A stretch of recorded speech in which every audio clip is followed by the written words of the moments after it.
Izrada razglednica za naše roditelje je bila baš dobra ideja, jel da? Lijepo je kad si daleko, a misliš na druge. I dobro je podsjetiti se kako kod kuće ipak najljepše. Hej, Lejla, hoćeš da ja tebe slikam? Ne, hvala. Ti i tvoj tata ste možda poboljšali odnose, ali moji još uvijek nisu zaslužili to. Hej, spavalice, dosta je odmora.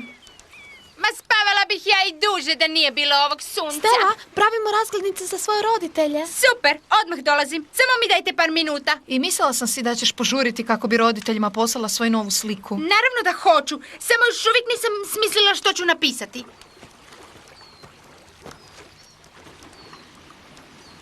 Stelini roditelji su razvedeni, ne priča puno o njima.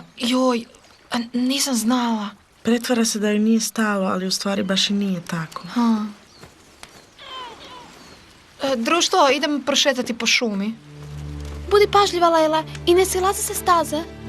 Da, jer ako se izgubiš, bit će te teško pronaći. Okej.